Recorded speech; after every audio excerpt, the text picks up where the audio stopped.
My sister-in-law had been pregnant for 15 months. Her belly looked unnaturally swollen, stretched tight like it might split. When I begged her to see a doctor, my mother snapped at me like I committed some kind of sin. My grandson is a miracle, she said like a blessing. Straight out of the Bible. Miracles take time.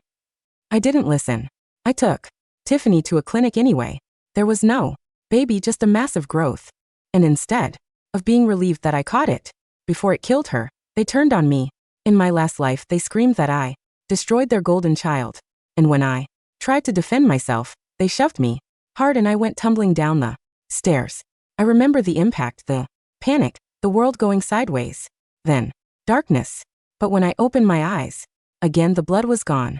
I was sitting in the back of an Uber and the car was slowing as the hospital entrance came into view. No, not again. The cheap air freshener, the damp fabric of the seat, the driver's impatient sigh. Everything felt too sharp, too real. I was back on the day I died, the day I tried to save Tiffany. The driver honked lightly. All right, folks.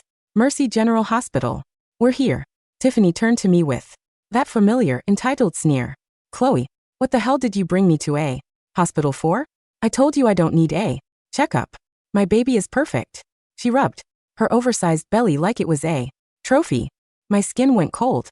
So this was the reset, the second chance. In my past life, I argued. I insisted. I forced her inside. This time I didn't. I pulled out my phone and changed the destination on the app before the car fully stopped. Then I leaned forward with a bright fake smile like everything was a simple misunderstanding. Hey, I said to the driver, sweet as syrup. I think the GPS glitched. Can you check the updated address? We're not stopping here. He glanced down, frowned, then nodded. Oh yeah, you're right. It updated. Heading to mommy and me boutique now. Tiffany blinked, confused, suspicion narrowing her eyes. I turned to her and slipped into my most supportive sister-in-law voice.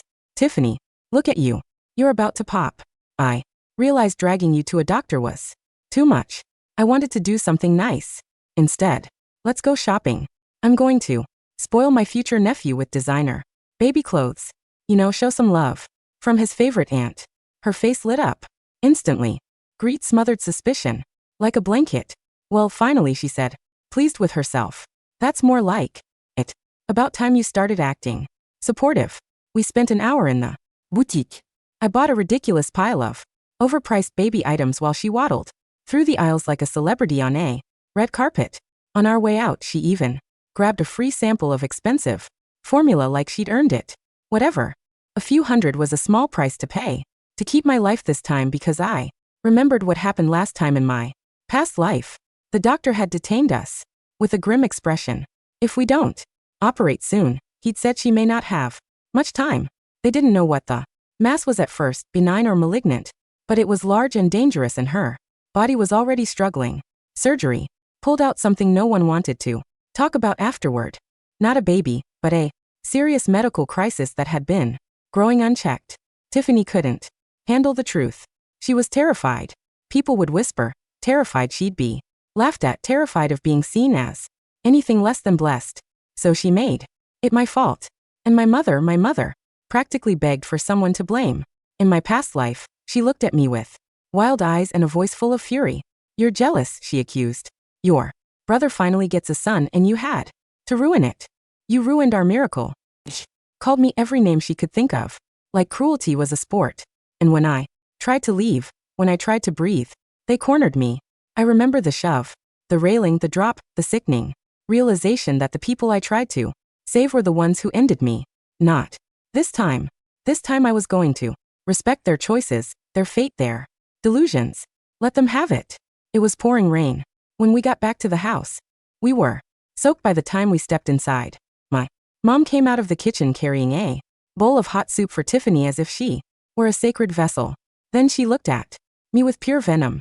Chloe, her belly is huge. Why would you drag her out in this weather? If anything happens to my grandson, you'll regret it. My brother, Travis, rushed in with a towel and started drying Tiffany's hair like she was royalty. His eyes kept flicking to her stomach, full of awe, like he was staring at a miracle instead of a medical emergency. He sneered at me.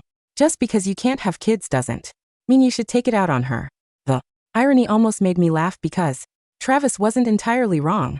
Tiffany was carrying something, just not what they thought. In my last life, I'd been married for 3 years. I wanted to focus on my career. My husband, Ethan, supported me through everything until he couldn't anymore. After I died, Ethan blamed himself. He tried to make it right by helping my family even when they didn't deserve it. He paid their bills, covered their needs. At one point, he even signed over our rental properties because he thought he was honoring my memory. He didn't know the truth. He didn't know what they'd done. And eventually they took him too. To my mom and Travis, Tiffany's belly was the holy grail. Mom spent her mornings at church, her evenings burning sage and whispering prayers over strange little rituals she'd picked up somewhere online. Before dinner, she would chant, "Lord, protect the heir of our family," and then stare at Tiffany like she'd won the lottery. Then she'd say proudly, "See, Tiffany, if I didn't pray every day, you wouldn't be growing this fast." In the past, I tried to tell her that 15 months wasn't normal, that this wasn't a miracle, that it was dangerous. Mom called me stupid. "Don't curse us," she snapped. "Her belly is pointy. That means it's a boy. You went to college and you're still clueless." Tiffany sat on the couch, rubbing her belly with smug satisfaction. "Thanks, Mom. It's all because of you." I handed my mother the boutique bug. She peeked inside and immediately frowned. "Why is this pink? You want my grandson dressed like that?" Tiffany had picked the outfits herself. But of course I was the convenient target. Tiffany smirked and slid the knife in casually. "I know, right? I wanted blue, but Chloe insisted pink was trendy." Then she turned to me, eyes gleaming. "Since you messed up, just send me $1,000. I'll buy the right ones myself and add extra for Mom's supplements and get Travis's cigarettes. He's been stressed." I saw right through her. She didn't want the right clothes. She wanted cash. Mom nodded fast, eager, and intense. "Do it, Chloe. Look how hard she's working carrying that baby." I didn't argue. I just tapped my phone, like I was doing what they asked. A few minutes later, there was a knock at the door. A delivery driver stood outside with another bag. "Mom," I said, smiling sweetly. "The store called. They made a mistake. They sent the blue outfits for free and we can keep the pink ones." Mom's face lit up. She forgot about the money instantly. "See," she said, triumphant. "Even God knows my grandson needs blue." Tiffany's smile cracked. Didn't get her payout and she hated that. By month 15, Tiffany's appetite turned monstrous. The family-sized rice cooker wasn't enough anymore. Mom dragged out a huge catering pot and started cooking in bulk. Stew, grits, anything heavy and filling. I watched Tiffany eat and felt my stomach twist. At first, she used utensils. Then she didn't. She started shoveling food into her mouth faster and faster, barely chewing, swallowing like she was afraid someone might take it away. It was a normal hunger. It was like a bottomless pit had opened inside her. My brother was a big guy and he didn't eat half as much as she did. Mom just kept piling food onto Tiffany's plate, grinning like this was proof of destiny. "Eat, eat," she crooned. "A big appetite means a strong, healthy boy." Then she turned and scowled at me. "Look at you, skinny as a stick. No wonder you don't have kids. All you do is work. What's the point if you don't build a family?" I stared at Tiffany, at the way her eyes looked, glazed and restless, at the frantic way her hands kept moving, searching for more. I lost my appetite. Tiffany snatched my bowl away. "You going to eat that? You're too slow." She finished it in seconds, let out an ugly little burp, and left. "I'm eating for 2 men, Mom." 5 minutes later, she was hungry again. The rice wasn't cooking fast enough, so Tiffany stumbled out to the backyard garden. I followed to the doorway and froze. She dropped to her knees and started biting into raw sweet potatoes, dirt and all, like she couldn't even wait to rinse them. Her movements were frantic, desperate. Travis stood over her, rubbing her back like this was adorable. "Look at that, huh?" he called proudly. "Our kid's going to be tough." When Tiffany lifted her head, her eyes were wild, sharp, and unfocused at the same time, like an animal cornered by its own hunger. A chill crawled up my spine. I took a step back. That was the moment I understood something I didn't want to say out loud. This wasn't pregnancy cravings. This was a body screaming for help while the people around her clapped like it was a talent show. And the worst part was they liked it.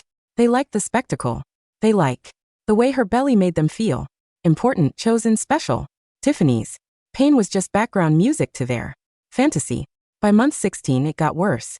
Mom started cooking like she was feeding a football team. She dragged out a giant stockpot she used for family reunions and filled it with rice, beans, casseroles, anything dense.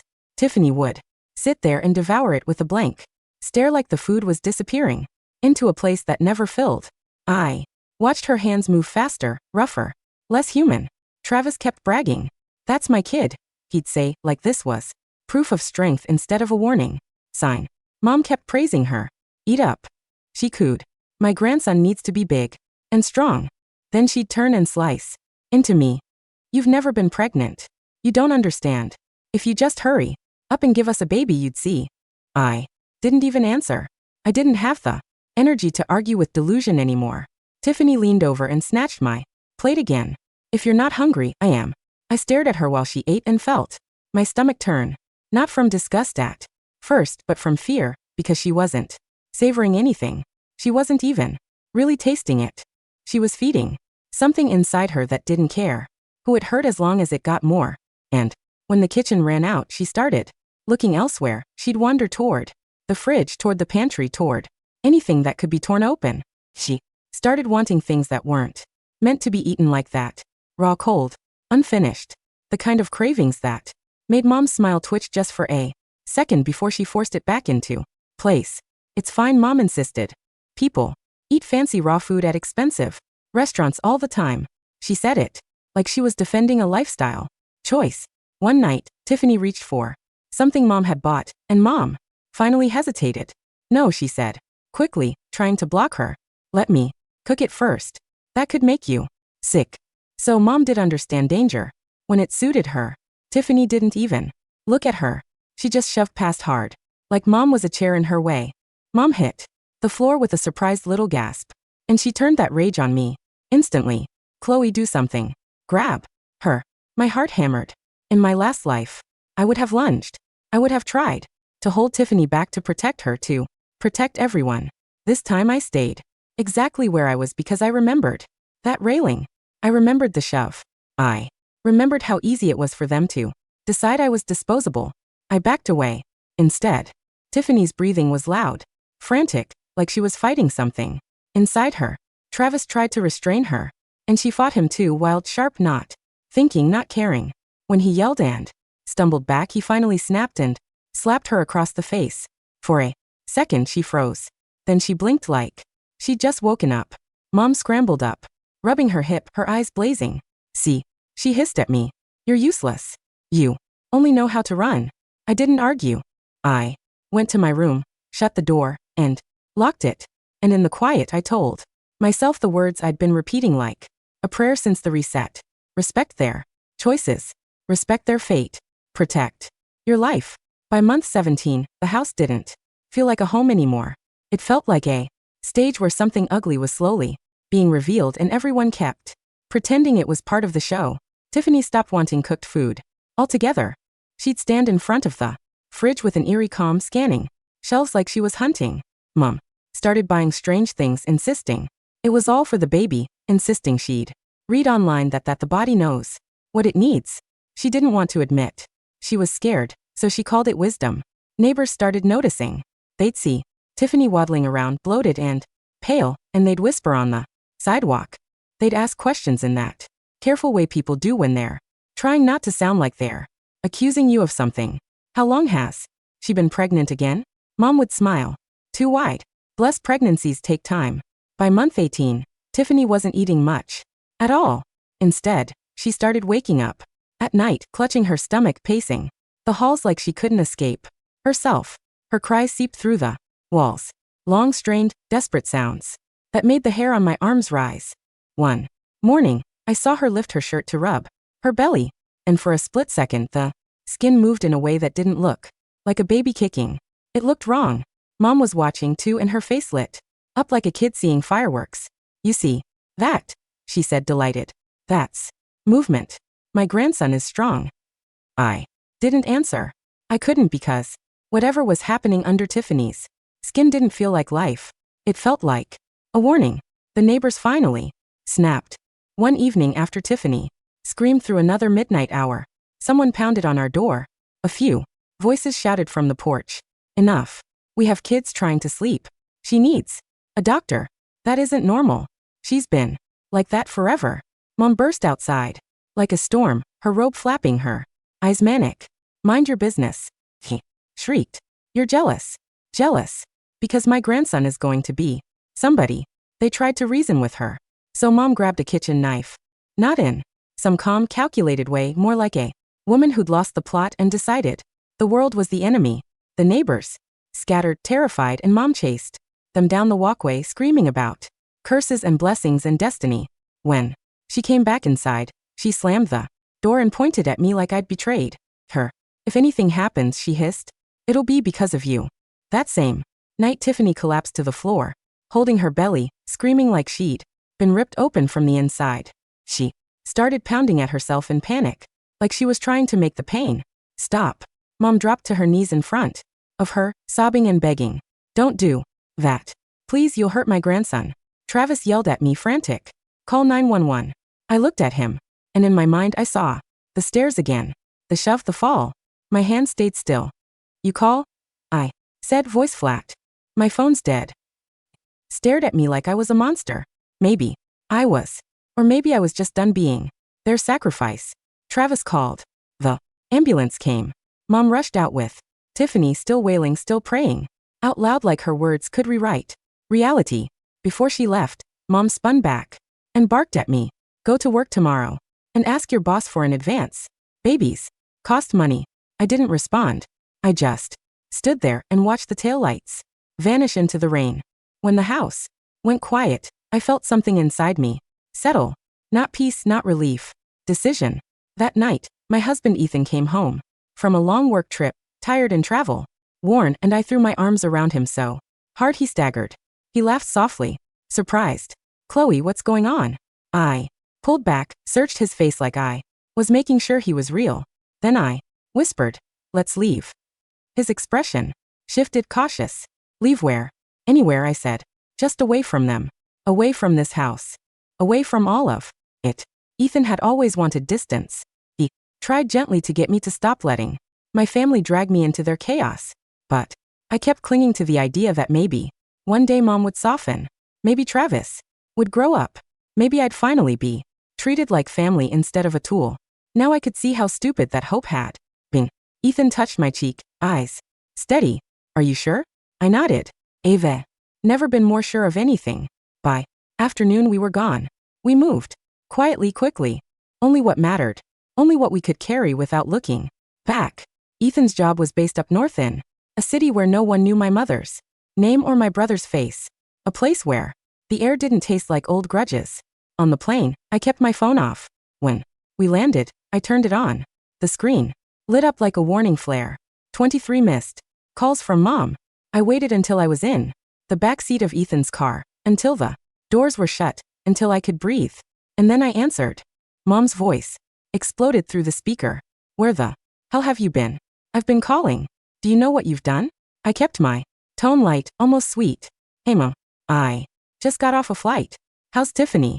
How much did the baby weigh? There was a pause. Then Mom's voice trembled, not with grief, but with fury. Those animals, those butchers, they took my babies. Babies? I echoed, keeping my voice calm. 3, she hissed. I know what I know. I dreamed it. 3 blessings, 3 heirs. And those doctors came out and told me it was 3 masses. Like I'm stupid. Like I didn't carry you and know the truth. My stomach tightened. She wasn't mourning a person. She was mourning the story she'd been telling herself. They want money, Mom continued, voice rising. They're trying to scam us. They said Tiffany needs treatment. They said it'll cost. I cut in smoothly. Mom, if they're trying to scam you, don't give them a penny. If you don't pay, they can't scam you. Make them bring your grandsons back first. Silence. Then Tiffany's voice shrieked. In the background, clinging to the same delusion. Exactly. No money until they give me my boys. Travis chimed in too, angry and loud. They can't just steal our kids. I stared out the window at the unfamiliar city streets and felt an icy kind of relief. Good. If they were committed to refusing help, then I wasn't the villain anymore. I wasn't the one blocking care. They were doing it to themselves. A week later, I got another call. Not from my mother, from the police. The officer's voice was polite, but firm. Ma'am, your mother and brother were involved in an incident at Mercy General. They assaulted a staff member. There may be charges. We were told your family. I swallowed slow. Are you asking me to come down there? We're asking if you'd be willing to speak to the victim about a possible resolution. I didn't hesitate. No, I'm out of town for work. And honestly, if they don't face consequences now, they'll do something worse later. There was a beat of silence on the other end. Then the officer exhaled. Understood. We'll proceed. Mom and Travis spent a month in jail. Tiffany was left in a hospital bed, alone with no one willing to cover her bills because the moment treatment costs money. Miracles suddenly aren't so convenient. She called me over and over. I ignored it until I finally answered. Once just to hear the angle. Her voice was weak, bitter. Chloe, everything's gone. The babies are gone. Travis is locked up. Your mom, I cut her off. So, you lost your imaginary babies and now you want my money? A rasping sobbed. I'm sick and you were sick months ago, I said, voice cold. But you wanted a miracle, remember? And when someone tried to save you, you decided murder was the appropriate thank you. She went silent. I continued, calm as ice. When Mom gets out, I'll tell her you worked with traffickers. I'll tell her you let the babies get stolen. If you think she's cruel to me, wait until she has no use for you. I hung up. It sounds heartless, I know, but heartless is being shoved down the stairs for trying to prevent tragedy. In my last life, Tiffany's mass had been caught early. It had been removed before it turned into something worse. This time without treatment, it didn't stay the same. 3 months later, when Mom and Travis were released, Tiffany tried to come back to the house. Mom slammed the door in her face. You couldn't even keep my grandson safe. Mom's bat voice tripping with contempt. And now you want us to pay for you? You're useless. Tiffany clung to Travis's arm, pleading. Travis, please. I'm sick. I didn't choose this. Travis yanked his arm away like she'd burned him. You're not bringing that problem into my house. She stumbled, fell to the porch crying, and Mom just stood there, watching, not with guilt, never guilt, with calculation. Tiffany's miracle belly had been her ticket to worship. Without it, she was nothing. And once Tiffany was nothing, Mom needed a new solution, which meant she needed a new womb to worship. Mine. Mom called me boy syrupy as if we were close. Chloe, honey, I've been thinking. Your brother's getting older. It's hard for him to start over. And after everything, I just can't bear the idea of our family line ending. I didn't respond. I waited. Mom sniffed dramatically. If you and Ethan had a baby, just one, we could raise it as Travis's, like it's his. You don't even like kids, right? You'd be doing the family a favor. I actually laughed.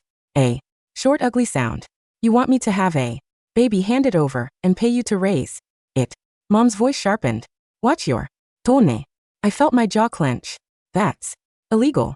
That's trafficking with extra steps. She lowered her voice like she was sharing a secret. Don't be dramatic. Nobody has to know. I pictured her face as she said it. Calm, certain, entitled. And something in me went very still. I'm not doing it, I said. Mom's patience snapped. Fine, she hissed. Then don't blame me when I stop being nice. The next morning, I woke to noises in the kitchen. Metal clinking. Pot shifting. For a second, I thought Ethan was up making breakfast. Turned my head and saw him sleeping beside me. My blood turned to ice. I slid out of bed and crept toward the hallway, every nerve awake. The smell hit me first. Chicken broth, herbs, the exact soup my mom used to make whenever she was trying to play the loving mother. My stomach dropped. I rounded the corner and there she was, my mother, in my kitchen, stirring a pot like she belonged there. Travis sat on my couch, head down, thumbs flying over his phone, like this was a waiting room. Mom turned, beaming. Surprise. I made you soup. Drink it while it's hot. My mouth went dry. How did you get in here? Mom shrugged like it was obvious. I found your old coworker on Facebook. Got your address? Then I hired a locksmith. I didn't want to disturb you. You need rest. Healthy women make healthy babies. My hands curled into fists. Ethan stepped out behind me, then drawn by the noise. He took one look at them and his face went hard in a way I'd never seen. Who are you? He asked, voice flat. Mom launched into the performance instantly. I'm her mother. We came all this way to see our daughter. Is that a crime? Travis stood abruptly, chest puffing. Chloe, stop being dramatic. You're going to give the family a baby. That's it. He lifted a hand like he was about to strike. Ethan moved faster than I could blink.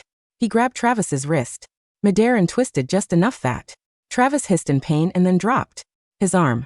Ethan's voice was low. Try that again and you'll regret it.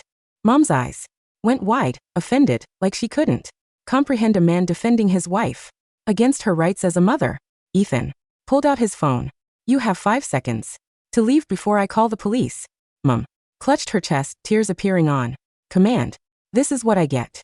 After raising her, she owes me. No, I said, stepping forward. My voice surprised. Even me. Steady cold. I don't owe you a baby. I don't owe you money, and you are not welcome here. Mom stared at me like she'd never actually seen me before. Then she snapped, venom slipping out from under the tears. Fine. Don't come crying to me when you regret it. She stormed out. Travis followed, slamming the door so hard the lock rattled. For a moment, I just stood there shaking. Then something moved in the hallway behind us. A shadow. I turned and nearly screamed. Tiffany stepped out of my closet like a ghost. She had my bag slung over her shoulder, my perfume, my jewelry, a limited edition purse Ethan had given me, even things that had nothing to do with her. Like she was grabbing pieces of my life to patch her own. She forced a smile. Chloe, relax. You have so much. I'm just taking a couple things. A couple. Ethan's voice was dangerously calm. Tiffany lifted her chin, defiant. It's her stuff, not yours. She can share. Her. Put it back. She rolled her eyes. Seriously, you're being selfish. I'm sick. I put it back. I repeated every single thing. Ethan picked up a golf club from the corner, something he kept for weekend practice, and rested it casually in his hand. He didn't raise it. He didn't threaten. He just stood there, a wall. Tiffany's bravado faltered. One by one, she put my things back where she found them, muttering under her breath the whole time. When she finished, she looked at me with watery eyes, shifting tactics like a seasoned con artist. Okay, fine. I won't take anything, but can you give me $200 to get home? Her. Then I walked to the door, opened it, and pointed outside. Tiffany's mouth fell open. Chloe. I shut the door in her face. I locked it, and then I sat on the floor and laughed once, sharp and hollow, because the absurdity of it nearly broke me. They didn't come here to apologize. They came here to take. When they couldn't take my body, they tried to take my home. When they couldn't take my home, they tried to take my things. When they couldn't take my things, they tried to take my money. They never changed. They only adjusted the angle. After that, Mom didn't dare show up in person again. She just called. Chloe, she said, one day, voice hard. If you won't give me a baby, then give me money. 200,000. Your brother needs to remarry. We can't let the family line end. I didn't even answer. So she shifted to a new plan. She thought she could hurt me by invading what I used to protect most. The properties Ethan had helped me buy, the rentals I managed, the financial stability I built with my own hands. Travis went to one of my units and tried to throw the tenant out. He showed up, pounding on doors, yelling, "This is my sister's place. Get out." The tenant, understandably, packed up and left, furious, demanding their deposit back. Travis moved right in, dragging Mom and Tiffany with him like they were entitled to the space. What he didn't know was that I'd already sold that unit months earlier. The new owner came back from out of state, saw 3 strangers squatting in their property, and didn't hesitate. The police were called. Travis was arrested. And once again, Mom called me, shrieking like it was my fault. How could you sell it without telling us? She screamed. Your brother is in jail. The owner wants $5,000 for damages. Send it now. I hung up. She drained her own savings trying to fix it.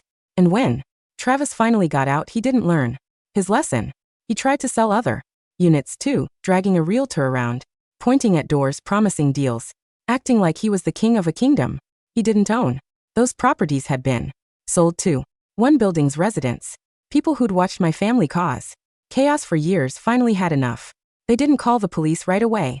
They handled it themselves. By the time officers arrived, Travis and Mom were bruised, furious, humiliated, and I was miles away, safe, sipping tea in a city that didn't know their names.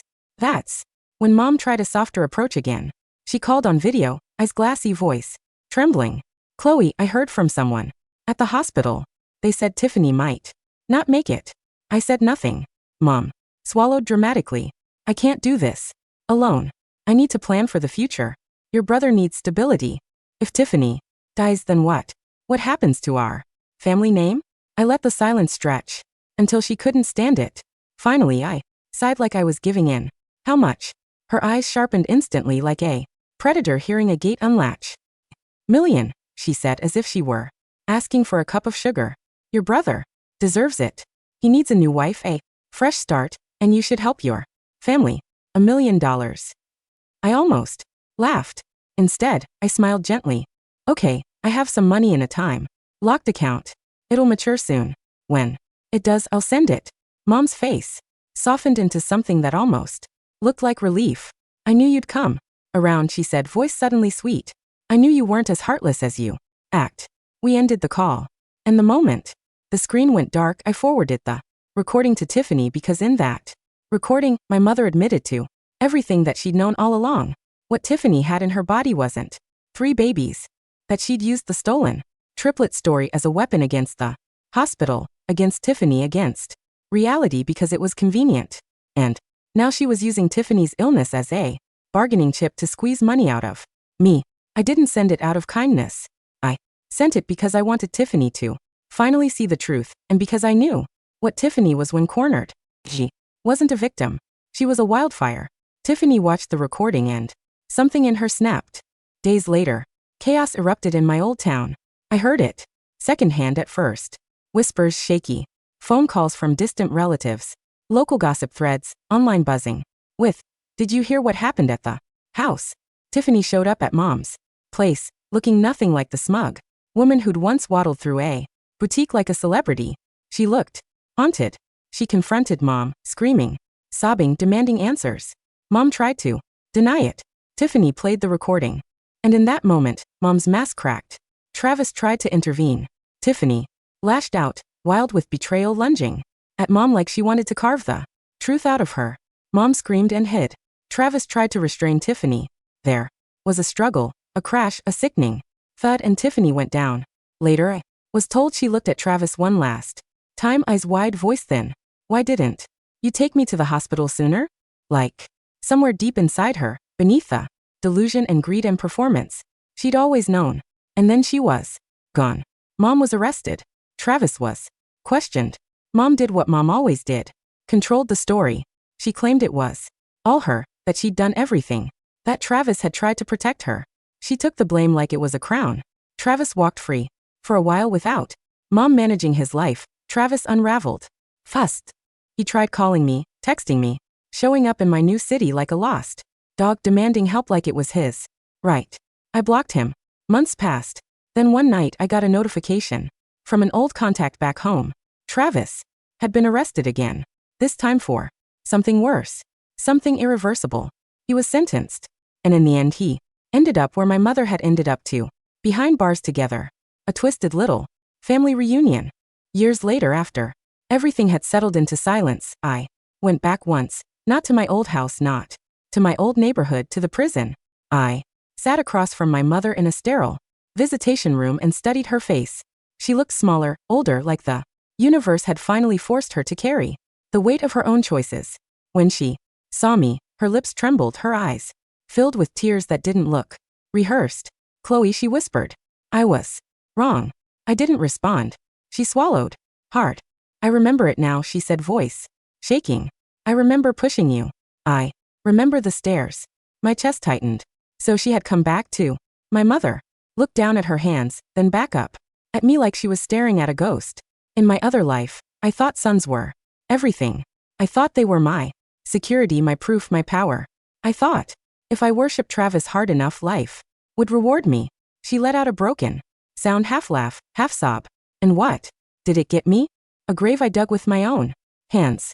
She reached toward the glass like she wanted to touch me through it. If you ever have a child, she said softly, have a daughter. Love her. Don't do what I did. Don't turn your love into a weapon. Her eyes glistened. I didn't want to be that kind of mother, she whispered. But my mother was that way. And her mother before her. I thought it was normal. I thought it was survival. She looked at me pleading, I'm sorry. I stared at her for a long time. Then I said quietly, your apology came too late. Because sorry doesn't undo a fall. Sorry doesn't erase a life stolen. Sorry doesn't fix the way a child learns to shrink herself just to survive in her own home. A year later, I got a notice that their sentences had been carried out. I didn't go to see them. I didn't cry. 7 days after that, I did something else. I bought a stack of symbolic $1,000,000 bills, novelty paper people used for rituals back where my mother grew up, the kind she used to swear would carry messages to the dead. I drove out to a quiet place, lit a small metal bowl, and watched the paper curl into ash. Mama, I whispered, voice steady, here's your $1,000,000. The smoke rose and vanished into the cold air. No blessings, no miracles, no heirs, just consequences. Ethan came up behind me and wrapped his arms around my waist, solid and warm and real. Chloe, he murmured against my hair. You're safe. No one will ever do that to you again. Not as long as I'm here. I leaned back into him and watched the last ember die. For the first time in a long time, the world felt quiet. And the quiet didn't feel like loneliness. It felt like freedom.